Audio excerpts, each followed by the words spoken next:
नमः समय साराय स्वानुभूत्या चकास्ते चित्स्वभावाय भावाय सर्वभावान्तरक्षिदे वन्दितु सर्वसिद्धे ध्रुवमचलमूढुवमं गतिं पत्ते वोक्ष्यामि समय पाहुड ब्रह्मो सुध केवली भड़िदम। समय सारथी ग्रंथादिराज और अपना नया आश्रव अधिकार शुरू हुआ। कल अपन ने संक्षेप में आश्रव की चर्चा की कि आश्रव कितने प्रकार के होते हैं। तो मिथ्यात्व, अविरति, प्रमाद, कषाय, योग, इस प्रकार से जीव की पर्याय में अनादिकाल से ये 5 प्रकार के आश्रव चले आ रहे हैं। क्यों चले आ रहे हैं? निज ज्ञान स्वरूपी भगवान आत्मा को नहीं जाना, इसलिए ये आश्रव भाव अनादिकाल से उत्पन्न हो रहे हैं। और आश्रव का अर्थ है दुख। आश्रव का अर्थ क्या है? दुख, आकुलता, टेंशन। टेंशन क्यों हो रही है? टेंशन क्यों हो रही है? अरे बॉस ने काम बहुत दे दिया। नहीं, मैं ज्ञान स्वरूपी भगवान आत्मा हूं ऐसा नहीं जाना, इसलिए दुख उत्पन्न हो रहा है। आश्रव अर्थात दुख, टेंशन, आकुलता क्यों उत्पन्न हो रहा है? मैं ज्ञान स्वरूप हूं ऐसा नहीं जाना, बस इसलिए उत्पन्न हो रहा है। पर को अच्छा बुरा जाना, इसलिए उत्पन्न हो रहा है ना। तो अब इन आश्रवों के अभाव की विधि मिलने वाली है।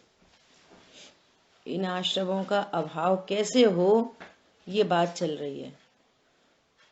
3 पॉइंट है। आश्रव क्या है? ये आंचल तो लगातार नोट्स बना के भेज रही है, मैं तो ग्रुप पे भेज देती हूँ। उनमें से भी कितने लोग पढ़ते हैं पता नहीं, है ना। मतलब करेक्शन होके मैं पहले खुद पढ़ती हूँ फिर भेजती हूँ, पढ़ नहीं पाती तो भेजती नहीं हूँ। ये एक अच्छा काम है कि आप सबको लिखा हुआ सब मिल रहा है, तो आपको सबको पढ़ना चाहिए, है ना। हाँ, कॉपी करके अपने नोट्स बना के रखो। शांतनु रोज नोट्स बनाते हैं। तो क्या कहना है? एक शॉर्ट ऐसे लिखो, आश्रव क्या है, सब एंगल से लिखो। आगम के अनुसार, अध्यात्म के अनुसार, भावात्मक आश्रव क्या है, परिणति में क्यों उत्पन्न हो रहे हैं, कब से उत्पन्न हो रहे हैं, और इनका अभाव कैसे हो, ऐसे लिखो। एक छोटा शॉर्ट नोट, है ना। तो अपनी गाथा चल रही थी 164, 165, है ना। एक बार पढ़ते हैं गाथा को।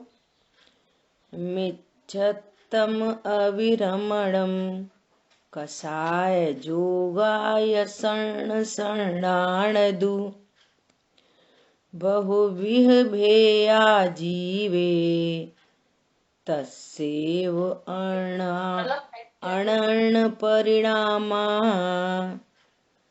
राणावर्णादीयस्य ते दुःखमस्य कारणं होन्ति ते सिंपि होदि जीवोय राग दोषादि भाव करो। क्या कह रहे हैं? अभी सुनना बहुत ध्यान से। एक एंगल तो अपन ने क्या देखा जीव के परिणामों से बात की कि जीव के परिणामों में अनादि से ये 5 प्रकार का आश्रव उत्पन्न हो रहा है और जीव इन्हीं 5 प्रकार के आश्रवों के कारण दुखी हो रहा है। एक बात ये हो गई। अब यहाँ पर थोड़ी दूसरी बात आ रही है, उसको ध्यान से सुनेंगे सब लोग। मिथ्यात्व, अविरति, कषाय और योग, ये 4 आश्रव भाव संज्ञ अर्थात चेतन के विकार रूप भी हैं और असंग अर्थात पुद्गल के विकार रूप भी हैं। यहाँ पे क्या बात चल आ रही है? ये जो मिथ्यात्व, अविरति, प्रमाद, कषाय, योग हैं, अपन ने कल चर्चा कर ली। कषाय में प्रमाद गर्भित है, 4 कहो 5 कहो एक ही बात है ना। तो ये जो मिथ्यात्व, अविरति, प्रमाद, कषाय, योग है, ये भी 2 प्रकार के हैं। एक संज्ञ आश्रव और एक असंज्ञ आश्रव। ये संज्ञ आश्रव, असंज्ञ आश्रव क्या होता है कि एक चेतन के विकार हैं, एक जीव की पर्याय में होने वाले भाव हैं और एक पुद्गल के विकार हैं। पुद्गल का विकार क्या होता है? जैसे एक शुद्ध पुद्गल परमाणु है, तो एक शुद्ध पुद्गल परमाणु स्कंद बनाता है, वर्गणाएं बनाता है। तो कार्मण वर्गणा,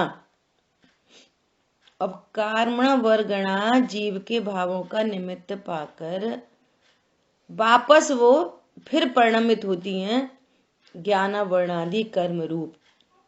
तो फिर उनके वो स्कंद बनते हैं। तो उस स्कंद बनने को क्या कह रहे हैं? विकार है। वो पुद्गल भी बंधता है, उसका नेचर है बंधने का। तो उसको क्या बोल रहे हैं? पुद्गल का विकार है। वो एक शुद्ध पुद्गल परमाणु नहीं रहता, वो भी स्वयं विकार रूप परिणमित होता है। ये पुद्गल का विकार है।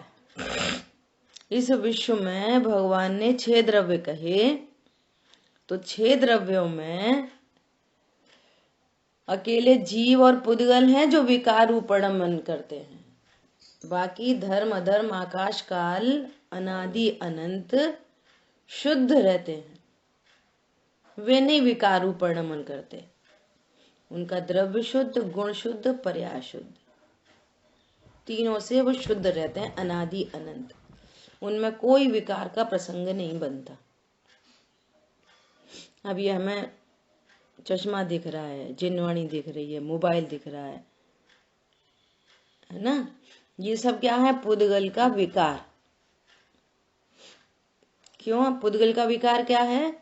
वो एक शुद्ध पुद्गल परमाणु नहीं रहकर स्कंद फॉर्मेशन करता है, ये पुद्गल का विकार है।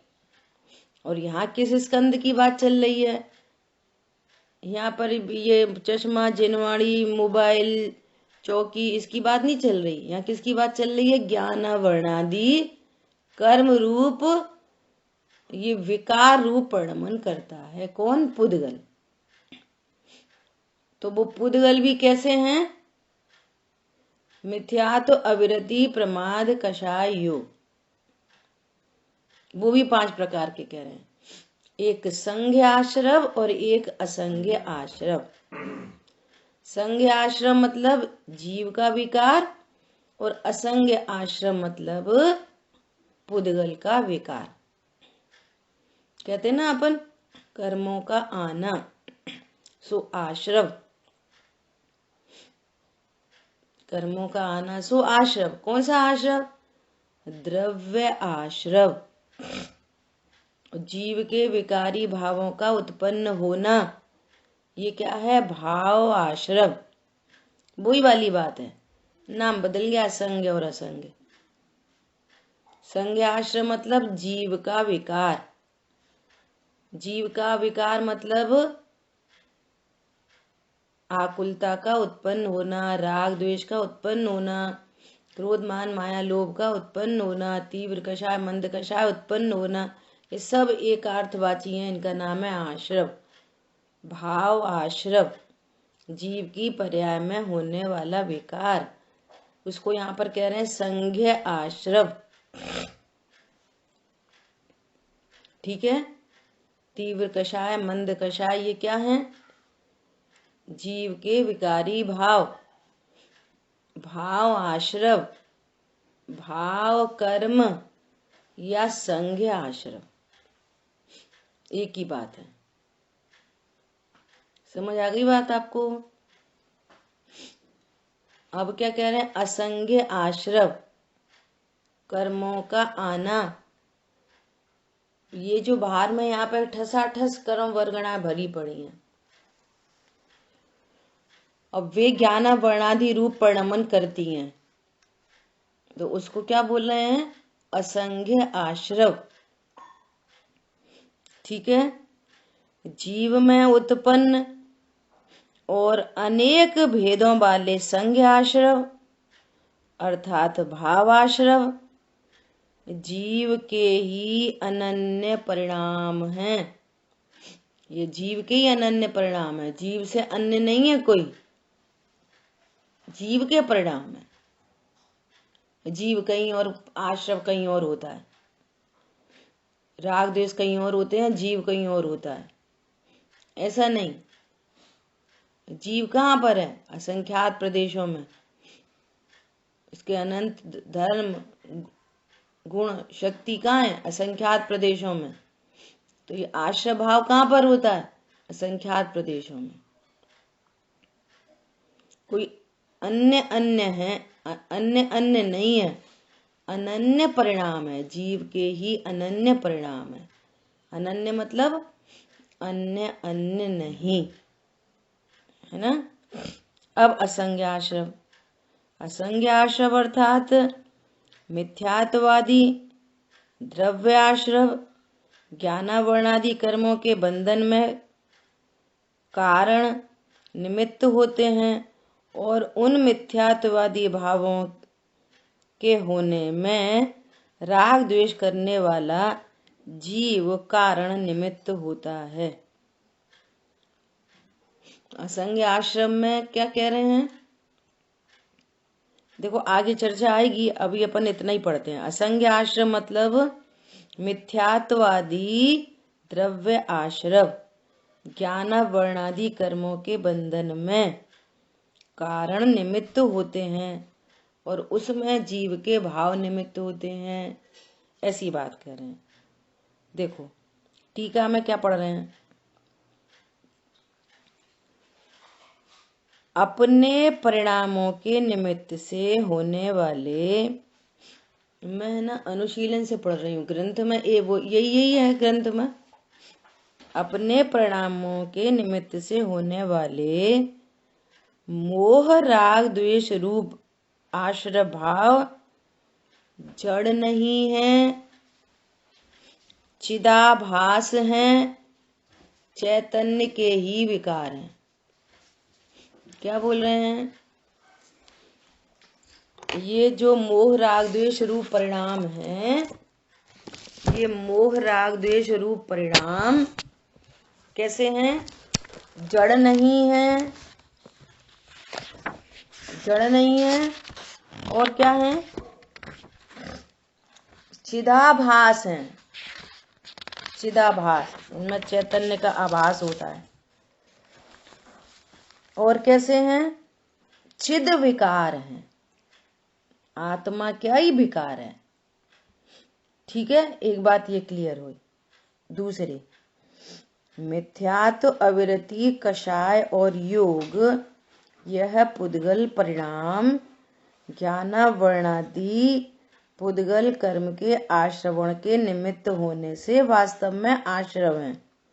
अब यहाँ थोड़ी सी है, तो वही चर्चा, थोड़ी सी ट्विस्ट करके चर्चा है, एक अच्छी चर्चा है यहाँ पे।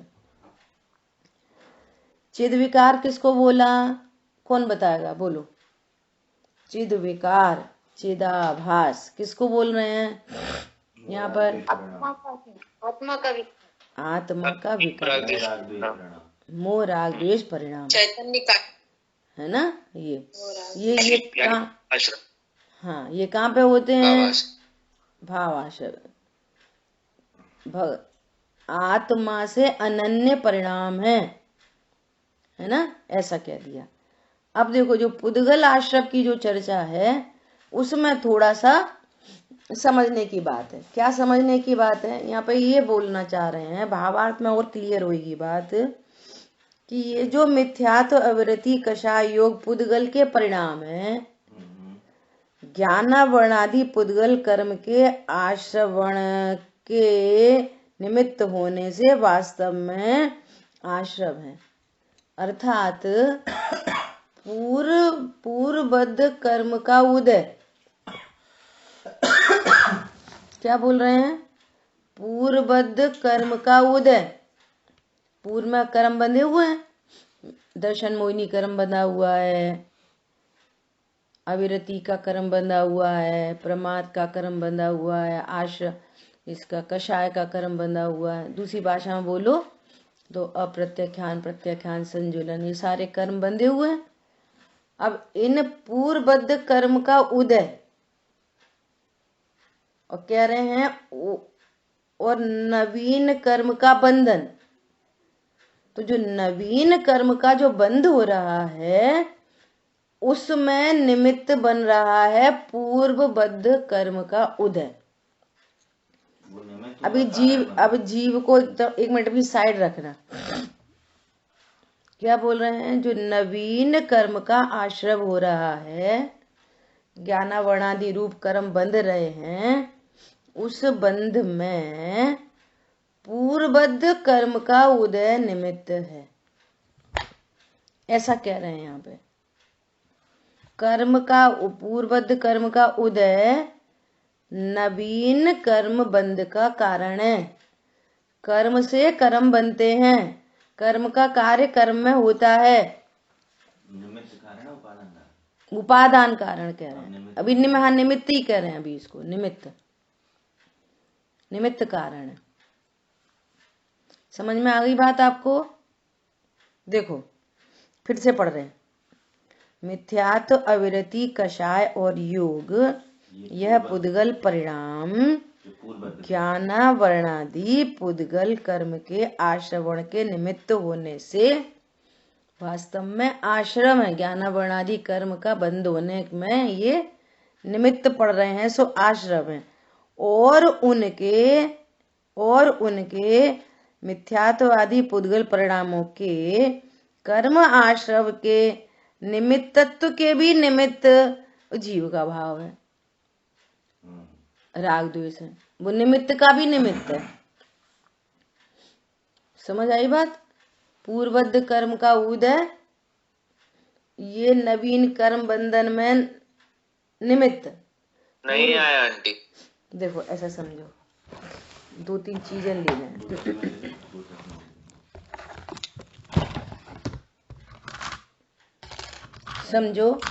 समझो ये पूर्वबद्ध कर्म बंधे हुए हैं, ठीक है? दिख रही है ये क्लिप? ये पूर्वबद्ध कर्म का उदय, जीव को अनादि से कर्म बंधे हैं 8 प्रकार के। ये कर्म उदय में आया, ये कर्म उदय में आया तो ये नवीन कर्म का अट्रैक्शन हुआ, ये नवीन कर्म का बंधन हो गया। पुद्गल में पुद्गल बंध गया, पूर्वबद्ध कर्म का उदय और नवीन कर्म का बंध, ये बंधन हो गया। नवीन ज्ञान वर्णादि कर्म का बंध, कर्म का उदय और कर्म का बंध। तो ये जो नवीन कर्म का बंध हुआ, इसमें निमित्त किसको कह रहे हैं? पूर्वबद्ध कर्म का उदय। समझ आ गई बात? पूर्वबद्ध कर्म का उदय और नवीन कर्म का बंध। तो ये जो नवीन कर्म का बंध है, इसमें निमित्त किसको कह रहे हैं? पूर्वबद्ध कर्म का उदय। इतनी बात क्लियर हुई? बोलो। हाँ ठीक है, आगे। अब कह रहे हैं ये जो निमित्त है ना, ये पूर्वबद्ध कर्म का उदय निमित्त, इस निमित्त का भी निमित्त कौन है? कह रहे हैं जीव का भाव। ऐसे बीच में जीव का भाव। इसका निमित्त कह रहे हैं पूर्वबद्ध कर्म का उदय। और इस निमित्त का भी निमित्त किसको कह रहे हैं? जीव का भाव। और अगर अपन जीव के भाव को 2 मिनट साइड कर दें तो इनमें आपस में निमित्त नैमित्तिक संबंध बोल रहे हैं। समझ आ गई बात? बीच में कौन है? बीच में जीव का तो भाव। मतलब उदय और बंद के बीच में जीव के भाव को जोड़ रहे हैं, ऐसा? अब देखो, अच्छा। पुरानी बात वही है। क्या बात है? पूर्वबद्ध कर्म का उदय, जीव का भाव, और जीव के भाव से फिर वापस नवीन कर्म का बंध। बात तो वैसी की वैसी है। समझ आ गई? द्रव्य कर्म का उदय, जीव का भाव, जीव का भाव, नवीन कर्म का बंध। नहीं मम्मी, इसमें बीच में नहीं डाला। सुनो, पॉइंट समझ में आ गया? जीव, हेलो, हाँ जी। जीव की वजह से ही दोनों बंद हो रहे हैं। नहीं, हाँ, अभी आए, खुलासा आएगा अभी। बहुत जबरदस्त खुलासा आएगा यहाँ पे, है ना? देखो, अभी भावार्थ में और क्लियर आएगा, फिर अपन अनुशीलन से पढ़ेंगे तो और अब बात स्पष्ट होगी। थोड़ा धैर्य बनाए रखें। देखो क्या कह रहे हैं? जो कि अज्ञान में आत्म परिणाम है। जीव के भाव को क्या बोल रहे हैं? ये सिद्ध करते हुए आ रहे हैं पीछे से कि ये जो राग द्वेष रूप परिणाम है, ये अज्ञान में जीव के परिणाम है। अज्ञान में जीव परिणाम। मोह राग द्वेष क्या है? मोह कहते ही उसको है। मोह किसको कहते हैं? मोह। मैं स्त्री हूं, मैं पुरुष हूं, मैं करता हूं, मैं घर चला रहा हूं, मैं पैसे कमाता हूं, मैं बच्चे पाल रहा हूं, मैं रोटी बनाता हूं। ये अज्ञान में परिणाम है, ये मोह है। फिर धन ज्यादा आ गया अघाती कर्म के उदय में तो राग, और घाटा हो गया तो द्वेष। मैं कमाता हूं और मैं कम कमा पाया तो अपने से ही द्वेष, और मैं कमाता हूं और फायदा हो गया तो अपने से ही राग। फिर वो धन से राग, फिर उसमें हेल्प करने वालों से राग, फिर उसमें अड़चन डालने वालों से द्वेष। ऐसे अनंत राग द्वेष की श्रृंखला चल रही है। समझ आ गई बात? तो क्या कह रहे हैं? पूर्वबद्ध कर्म का उदय चल रहा है, नवीन कर्म का बंद हो रहा है, और बीच में जीव के अज्ञान में भाव हैं, ऐसा कह रहे हैं। इसलिए आश्रवणक वर्णक निमित्तत्व के निमित्त भूत होने से राग द्वेष मोह ही आश्रव हैं, और वे तो राग द्वेष अज्ञानी के ही होते हैं। वे राग द्वेष अज्ञानी के ही होते हैं। तो कह रहे हैं अच्छा, सम्यक ज्ञानियों को आश्रव नहीं होते, सम्यक ज्ञानी को राग द्वेष नहीं होते। हमने तो सुना है वे रावण से लड़ने चले गए। हम तो कोई से नहीं लड़ते। हम तो ऐसा नहीं लड़ते कि लाओ भैया तलवार निकालो। उनने तो तलवार निकाल ली। पॉइंट समझ में आया? पहले चर्चा हो गई।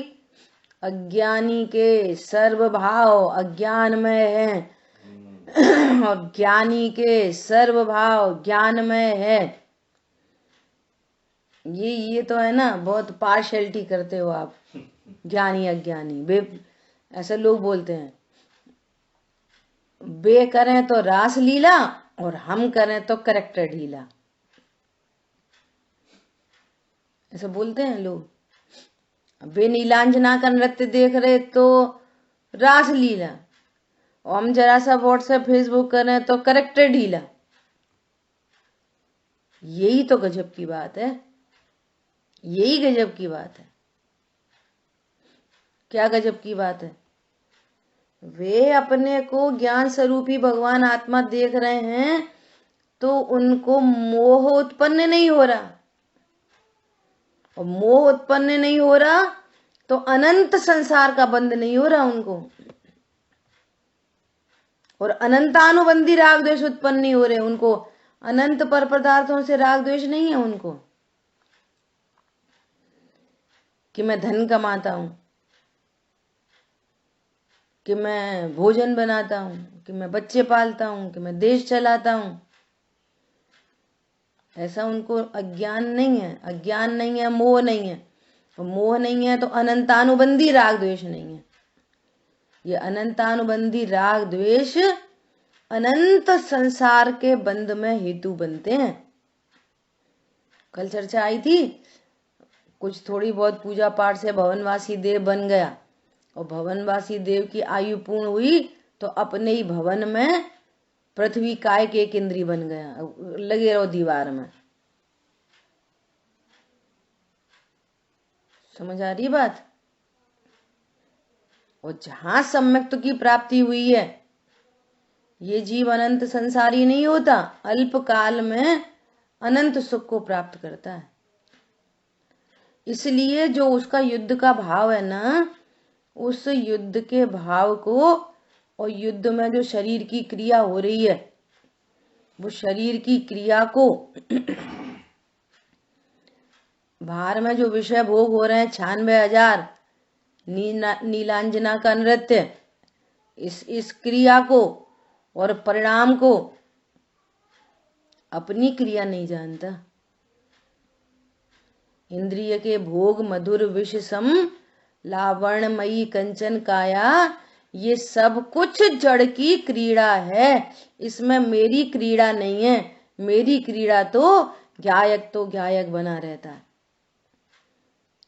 विश्व का सबसे बड़ा ईमानदार हो गया, सज्जन पुरुष हो गया, और सज्जन कर्मों से नहीं बंधते। निरपराधी आत्मा कभी बंधन को प्राप्त नहीं होता। सापराध आत्मा निरंतर कर्मों से बंधता है, सापराध है, अपराध सहित है, और विश्व का सबसे बड़ा अपराध है।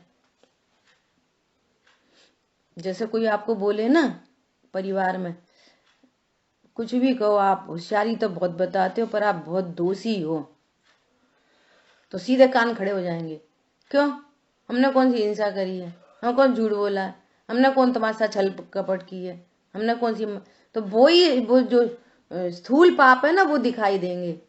दोष मतलब अज्ञानता विश्व का सबसे बड़ा दोष है। मिथ्यात्व विश्व का सबसे बड़ा दोष है। और हम इतने भाग्यशाली हैं कि हमको ये वाली बात पता चल गई है कि ये दोष है, तो कोई भव्य जीव इस दोष को मिटाने का उपाय करेगा। बाकी दुनिया को तो दोष ही नहीं पता। जैसा ऐसा बोलते ना लौकिक में, देह के लिए बोलते ना, अरे डायग्नोसिस ही नहीं हो रही, बड़े बड़े डॉक्टरों को दिखा दिया। वो हफ्ते में एक दिन आते हैं अमेरिका से, उन्हें भी दिखा दिया, डायग्नोसिस नहीं हो रही। और डायग्नोसिस नहीं हो रही तो सारे इलाज झूठे हैं, इसलिए फायदा नहीं पड़ रही। समझ में आ रही है बात? ऐसे ही अनंत जीव राशि ऐसी है कि जिनको यही नहीं पता कि अज्ञान मोह कोई दोष होता है। सुबह उसके अभाव का उपाय करें, उन्हें तो बस यही पता है हिंसा झूठ चोरी कुशील परिग्रह दोष है। तो बहुत लोग कहते हैं कि भैया हम तो ये 5 पाप हम तो नहीं करते। समझ आ रही बात? सबसे बड़ा दोष क्या है विश्व का? आपा नहीं जाना तूने, कैसा ज्ञानधारी रे। संगी पंचेंद्री पना मिला, मनुष्य जीवन मिला,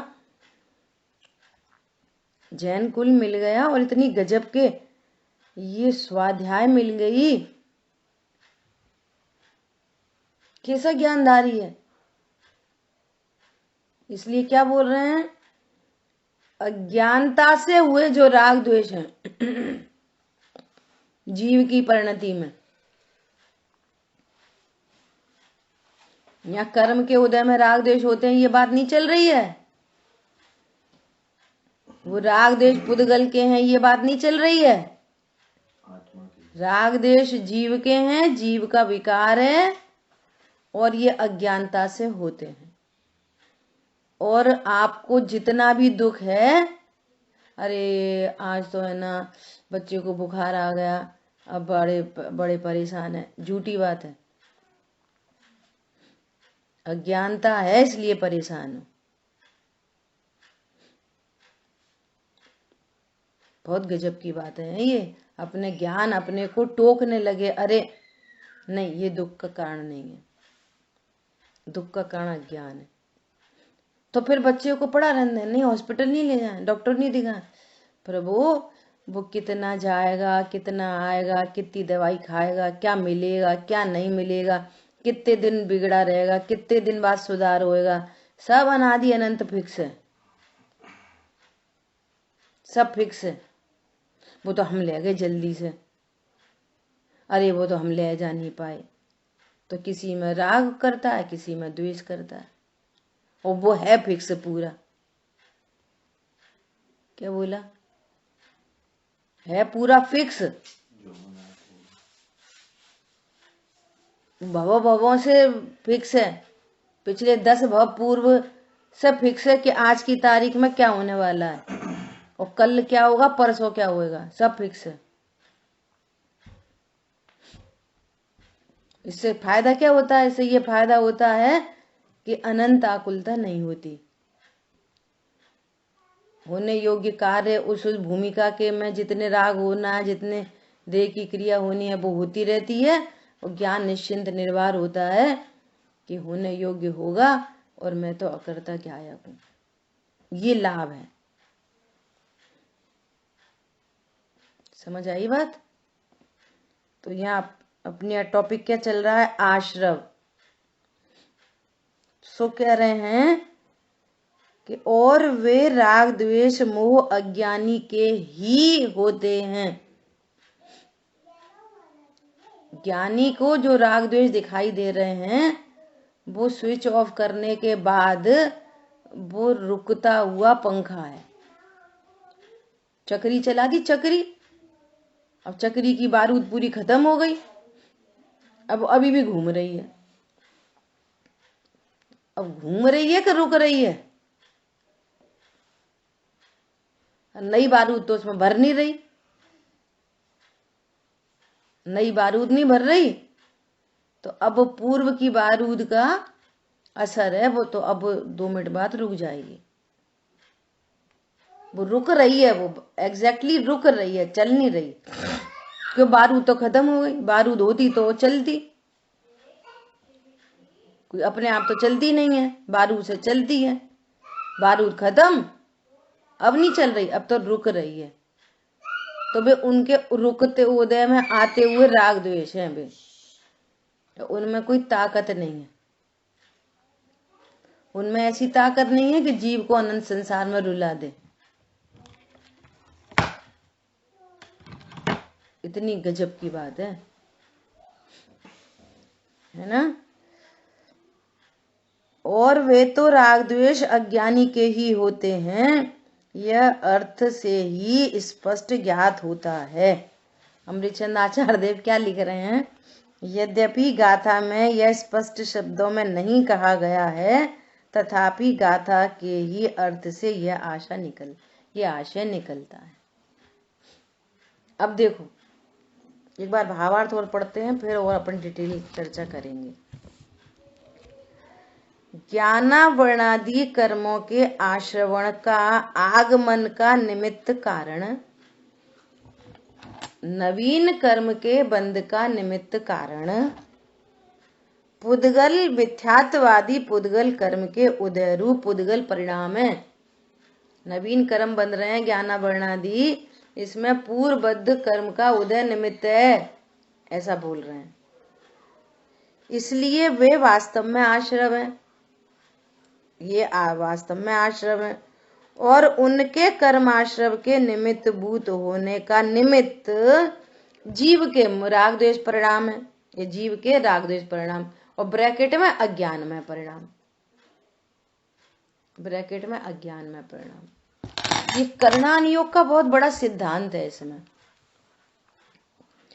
थोड़ा सा यदि आप लोग उपयोग लगाओ सूक्ष्मता से है तो फिर अपन चर्चा करें करणान योग का क्या सिद्धांत है। बोलो चर्चा करें। रेडी? और क्या? देखो 8 कर्मों का उदय चल रहा है अनादि मिथ्या दृष्टि को अनादि काल से 8 का ही उदय चल रहा है। ज्ञानावर्णादि कर्म का क्षयोपशम भी और उदय भी है। उदय चल रहा है ना ज्ञानावर्णी कर्म का, तब तो हम लोग नहीं देख सकते। दर्शनावर्णी का उदय चल रहा है ना, मोहिनी का उदय चल रहा है। ध्यान से सुनना सब लोग। अंतराय कर्म का उदय चल रहा है, शुद्धान लाभ भोग नहीं हो पा रहा, और जितना क्षयोपशम है उतना हो रहा है। ठीक है, क्लियर है? उदय बात समझ में आ गई। दर्शन मोहिनी कर्म के 2 भेद हैं, दर्शन मोहिनी चारित्र मोहिनी। लिख लेना जैसा जैसा बोल रहे। दर्शन मोहिनी कर्म के उदय में क्या हो रहा है कि मैं आत्मा हूं ऐसा विश्वास नहीं हो रहा, सरल भाषा में। और टेक्निकल भाषा में बोलो तो विपरीत मान्यता। अब रस्सी को सांप जाने, रस्सी को सांप जान लिया तो विपरीत मान्यता हुई कि नहीं हुई? मुन्ना भैया, रस्सी पड़ी थी और हमने सांप जान लिया तो विपरीत मान्यता है कि नहीं? हाँ, विपरीत मान्यता है। हाँ, आत्मा को शरीर जानना ये विपरीत मान्यता है, रिलेटेड टू आत्मा। आत्मा को शरीर जानेंगे तो विपरीत मान्यता है, और रस्सी के बदले सांप दिख रहा है ये तो लौकिक अज्ञान का दोष है। ये तो अच्छा अच्छा। हाँ, ऐसे आसमान में उड़ तो रहा है हवाई जहाज और दिख रही है चिड़िया, तो ये विपरीत मान्यता है?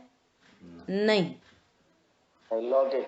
हाँ, ये है विपरीत मान्यता आत्मा के बारे में, अर्थात अपने बारे में विपरीत मान्यता है। अपने बारे में ये अनंत दुख का कारण है। रस्सी को सांप देख लिया तो थोड़ी देर का दुख होएगा, भय होएगा, और टॉर्च डालेंगे, बात खत्म हो गई। लेकिन ये जो शरीर को आत्मा समझ के रखा है ये अनंत दुख का कारण है, ये अनंत संसार का हेतु है।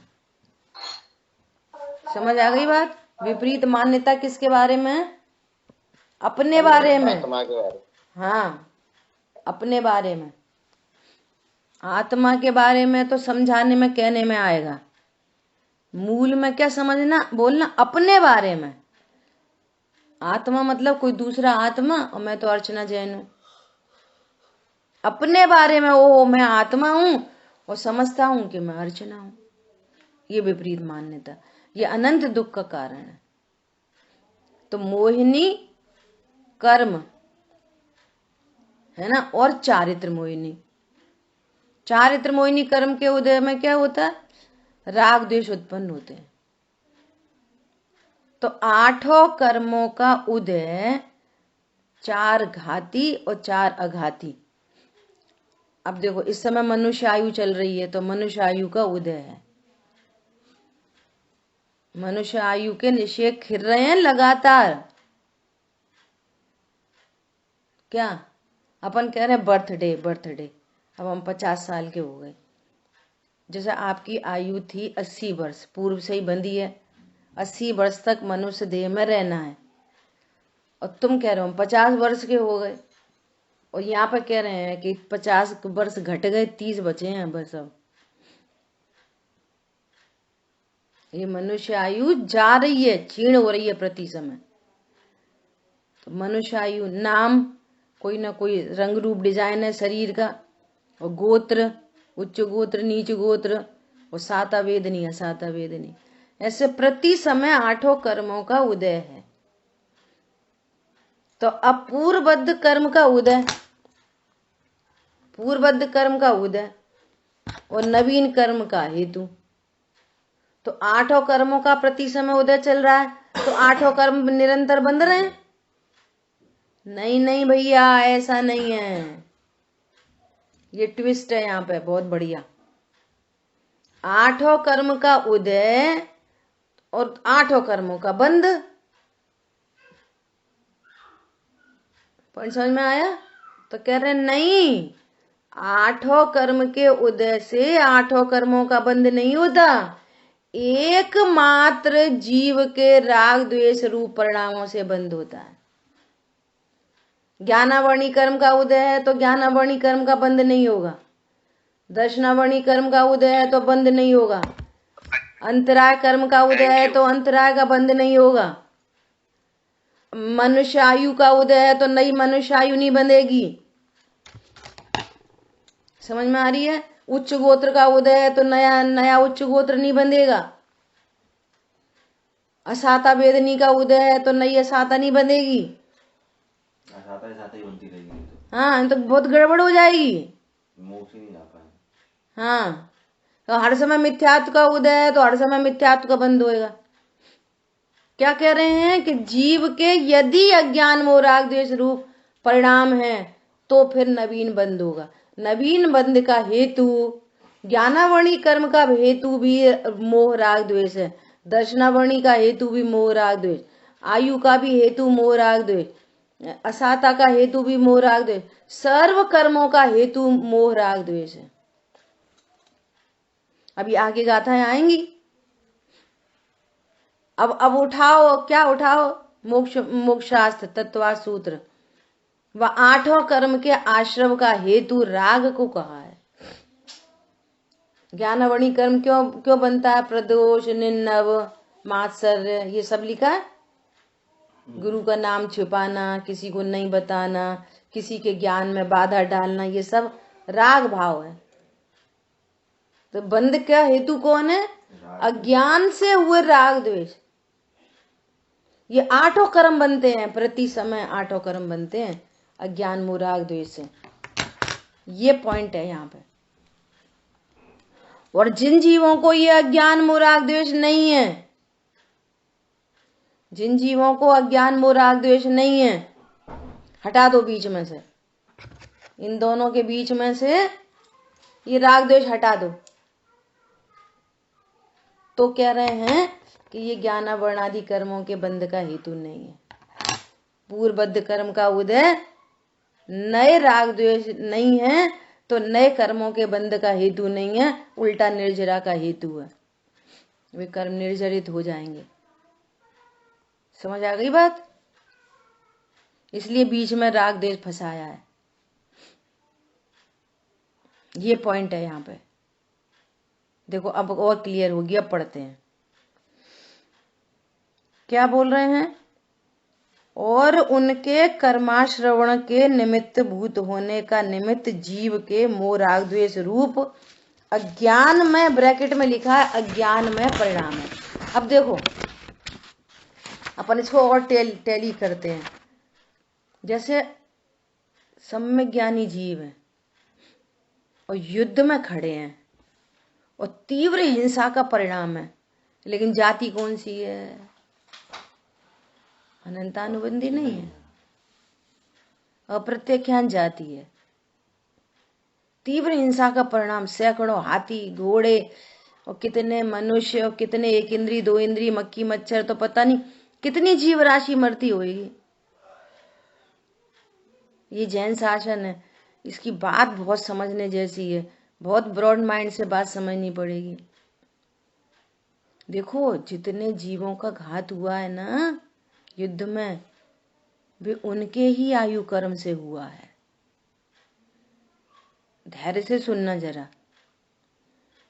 और आपको जो हिंसा का भाव है उसका आपको बंध होएगा, लेकिन वो जो भाव है हिंसा का, उसकी जाति अप्रत्याख्यान है।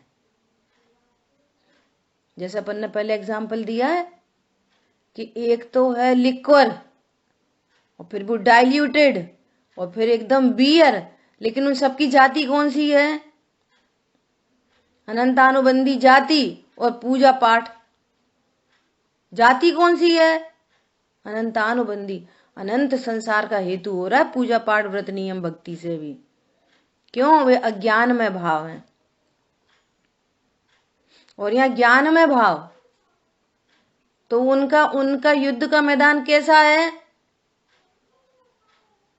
कोको कोला पेप्सी जैसा। कोको कोला पेप्सी कितना नशा कराएगी? है तो चलो वो भी खराब चीज, अच्छा नहीं कह रहे, लेकिन वो कितना नशा करेगी? वो बेहोश कर देगी। अनंतानुबंधी जाति की हिंसा, झूठ, चोरी, कुशील, परिग्रह, पूजा पाठ, व्रत, नियम, संयम सब बेहोशी के परिणाम है। ये धक्का परेड है, ये सब बेहोशी के परिणाम है। सो अनंत बंध के हेतु हैं। और जहां सब में ज्ञान प्रकट हुआ सो वो कोका कोला पेप्सी जैसा है, और अप्रत्यक्ष ज्ञान दूध जैसा। और संजुलन और कुछ कह लो साथ में, डाइल्यूटेड दूध कह लो। समझ आ रही बात? अमृत तो वीतरागता है। अमृत क्या है?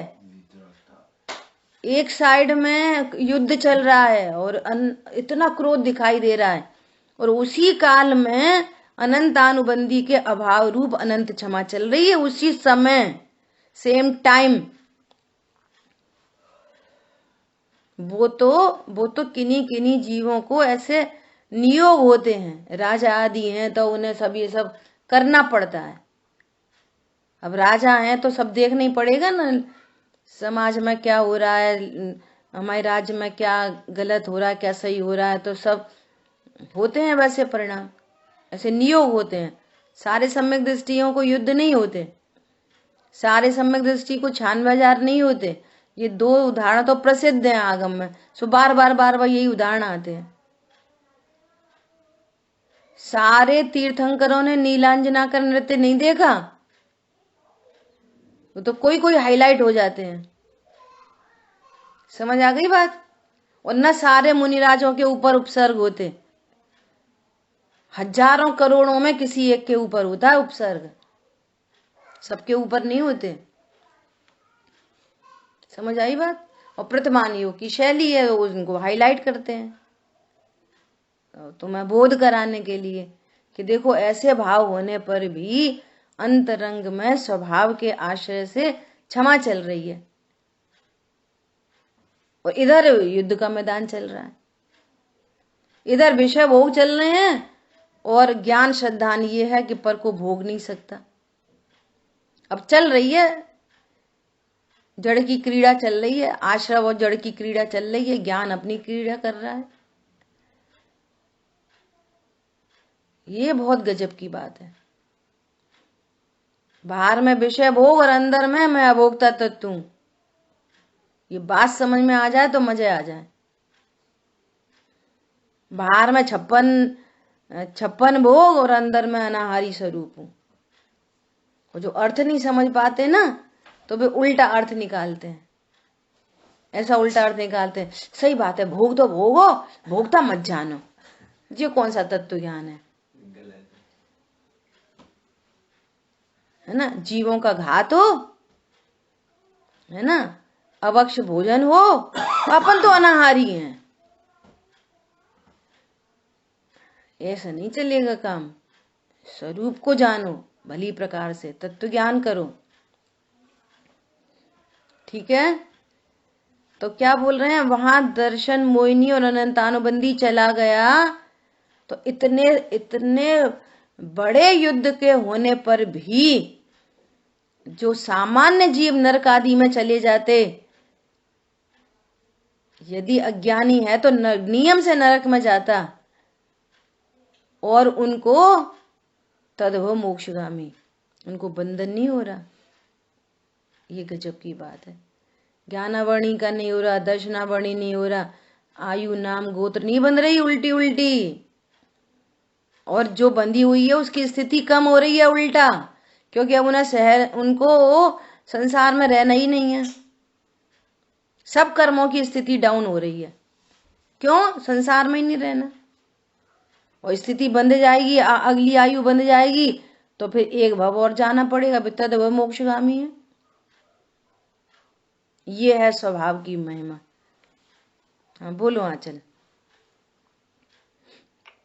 अच्छा, तो इससे ये समझ में आ रहा है कि जैसे कर्म का उदय होने से, क्योंकि भरत जी राजा थे तो उदय होने की वजह से उन्हें युद्ध में जाना पड़ा, और जानते वक्त जो युद्ध चल रहा था, जिन जीवों की हिंसा हुई वो उनके आयु कर्म झड़ गया था, तो उस वजह से हिंसा हुई।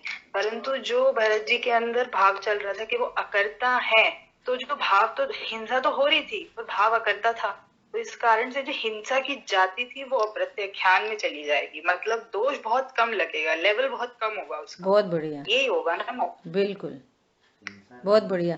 देखो आंचल ने जो कॉन्सेप्ट दिया है वो कॉन्सेप्ट तो सही है, लेकिन भरत जी ने जो युद्ध किया था उस युद्ध में हिंसा नहीं हुई थी। रामचंद्र जी ने जो युद्ध किया था उसमें हिंसा हुई थी। ये करेक्शन कर लेना। जो भरत जी ने 6 खंड को जीता था, तो 6 खंड को जीतने में हिंसा नहीं हुई थी, है ना। लोग खुद से सबमिट करते थे आके, क्या कि प्रभु हमें आपका आश्रय मंजूर है, हमें आपकी अधीनता मंजूर है। और 96,000 की शादी कैसे हो गई? ऐसे ही हो गई। वो प्रभु हमारी कन्या को स्वीकार करो। भरत जी भी होशियार थे, उनने बोला कि यदि ये अभी अधीनता स्वीकार कर रहे हैं और कल विरोधी हो गए तो फिर उनने क्या विचार आया कि ठीक है शादी करो, यदि इनका दामाद होऊंगा मैं तो अपने दामाद का विरोधी अपनी लड़की को विधवा तो कोई नहीं करेगा। समझ आ रही बात? तो भरत जी 6 खंड को जीतने गए तो 6 खंड में हिंसा नहीं हुई थी। वे तो युद्ध में भी टाइम से स्वाध्याय, टाइम से मंदिर, टाइम से सामायिक, टाइम से सब टाइम से चलता था उनका। राम के साथ लक्ष्मण ने ऐसा, ठीक है। तो ये अपनी चर्चा हुई है कि मूल में अनंतानुबंधी राग है, ये बंध का हेतु है। और जो सम्यक्त को प्राप्त कर लेता है ऐसे जीव, अब इनको 1 इंद्री, 2 इंद्री, 3 इंद्री, 4 इंद्रिय असंगी, है ना, इनका बंध नहीं होता। संगी में भी नरक नहीं जा रहे, युद्ध हो रहा है नरक नहीं जा रहे, युद्ध हो रहा है त्रियंच गति नहीं जा रहे। क्यों नहीं जा रहे? दर्शन मोहिनी नहीं, अनंतानुबंधी नहीं है, मिथ्या तो नहीं है, और अनंत जीवों के प्रति राग द्वेष नहीं है। ये गजब की बात है।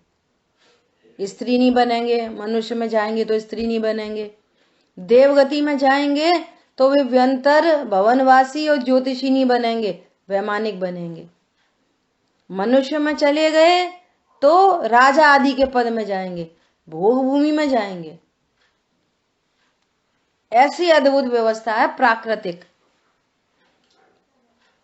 दुनिया को दुख से बचना है, तत्व ज्ञान नहीं करना।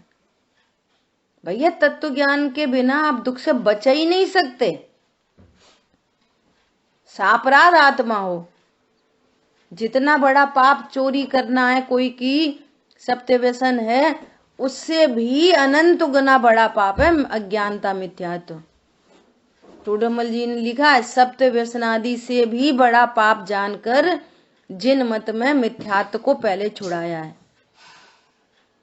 इसलिए पूरी समय शक्ति तत्व ज्ञान पे लगा दो। साफ व्यापार नहीं करें, धंधा नहीं करें, व्यापार नहीं करें, अरे कर नहीं रहे तुम, वो जितना होने योग्य उतना ही हो रहा है, जितना धन आना है उतना ही आना है। तो फिर छोड़ दें क्या? कि छोड़ भी नहीं सकते, जितने तुम्हें भाव आने हैं ना उतने आने हैं। कल से तो हम जाएंगे, ऐसे गुस्से में बहुत लोग कहते हैं ना, घर में बड़े लोग, सास बोले कल से नहीं हम तुमसे बात करेंगे, फिर बोलने लग जाएगी। धक्का पड़ता, धक्का, प्रेशर कर्म का, मौन रह नहीं सकते। अब हम तुम्हें कुछ नहीं बताएंगे, बनाना अपने आप खाना, मौन रह नहीं सकते, धक्का पड़ता है। चलो बता दो, चलो चले जाओ दुकान, रुक नहीं सकते, ऐसा स्वरूप है। तो फिर क्या करें? कुछ नहीं, जो हो रहा है उसमें दिमाग मत लगाओ, आप तो तत्व ज्ञान करो बस। इस भव का सुधार होगा, पर भव का सुधार होगा, अनंत भवों का सुधार हो जाएगा। नहीं तो ये मनुष्य आयु यूं ही चली जाएगी, पता नहीं कहाँ। समझ आ गई बात? विद्यार्थी वर्ग है, बच्चे हैं, ऑफिस का काम कर रहे हैं, सब फिक्स है। पंडित साहब ने शांतनु को स्टार्टिंग में ही बोला था, देखो काम चोरी करना नहीं, और किसी ऑफिसर मैनेजर आदि जो तुम्हारा सीनियर हो उसके प्रेशर में आना नहीं, जबरदस्ती का अपने ऊपर अतिरेक करवाना नहीं किसी से। इतने टाइम काम मतलब इतने टाइम, दैट्स इट। काम चोरी करना नहीं और ऊपर से किसी का बोझा लादना नहीं। अब एकदम शांति की जिंदगी जियो। ये जितने घंटे हैं उतने घंटे हम काम करेंगे, लेकिन ओवरलोडेड नहीं होंगे। फिर समय बचेगा ऑटोमेटिक, अपने आप पुण्य बंधेगा, अपने आप मैनेजर बोलेगा, जैन साहब तुम्हारे भोजन का टाइम होगा, जाओ मीटिंग 1 घंटे बाद रखेंगे। पता नहीं है आपको क्या क्या होता है। ये तत्व ज्ञान का मार्ग है बहुत गजब का। तो उधर से समय शक्ति बचा के तत्व ज्ञान करो। बस जो होता है होने दो, होनी को स्वीकार करो, कर्तापन का भाव न लाओ, निज हित का पुरुषार्थ करो। अब उन्हें जाना था 6 खंड जीतने, पिताजी की दिव्यधनी, पिताजी नहीं पहले आदिनाथ भगवान, पहले तीर्थंकर की दिव्यधनी कर रही है और जाना पड़ रहा है, तो पड़ रहा है, वो रोक नहीं सकते। लेकिन तत्व ज्ञान का बल, दीनता नहीं, हीनता नहीं। अरे तीर्थंकर भगवान की दिव्यधनी खिर रही है, लोग क्या कहेंगे, हम क्या कहेंगे, वो क्या करेंगे, अरे ऐसे दीनता नहीं आती। ये तत्व ज्ञान का बल है। किसी पर प्रसंग में अहंकार नहीं, किसी प्रसंग में दीनता नहीं। ऐसी गजब की आर्ट ऑफ लिविंग मिलती है। नहीं तो जीव है ना ऐसे दीन हो जाते हैं, छोटी छोटी सी बात में दीन हो जाते हैं, और छोटी छोटी बात में अहंकार होता है। और ये अहंकार दीनता अनंत संसार का कारण है। ठीक है, तो इस तरह से अपनी ये चर्चा हुई। क्या एक सेंटेंस है लास्ट, वो पढ़ लें। उन राग देश मोह को चिद विकार भी कहा जाता है, और वे राग देश मोह जीव की अज्ञान अवस्था में ही होते हैं। खूब आंख खोल खोल के, बड़ी बड़ी आंख खोल के देखो, पढ़ो, लिखो, लिख लो। अज्ञान दशा में ही होते हैं। मिथ्यात्व सहित ज्ञान ही अज्ञान कहलाता है। रस्सी सांप दिख गई, वो अज्ञान नहीं है। मिथ्यात्व है, मैं आत्मा हूं और शरीर समझ में आ रहा है, ये अज्ञान है। समझ आ गई बात? इसलिए मिथ्या दृष्टि के अर्थात अज्ञानी के ही राग द्वेष मोह रूप आश्रव होते हैं, जो अनंत संसार के हेतु हैं। और जहाँ राग द्वेष मोह मिट गए, अब वो तो चक्री बारूद खत्म हो गई। Very important. क्या बोला ऋषभ? अज्ञान मोह राग द्वेष मिट गए, बारूद खत्म। अब तो वो चक्री बिना बारूद के घूम रही है, बारूद नहीं है उसमें, बस रुक गई है। क्या खत्म कहानी। ठीक है, शेष चर्चा आगे करेंगे। जिन वाणी के ज्ञान से सूझे लोकालोक, सो वाणी मस्तक नमो सदा देतु हूँ धो। बोलिए द्वाशांग मई जिनवाणी माता की जय हो। जय जिनेन्द्र सभी को।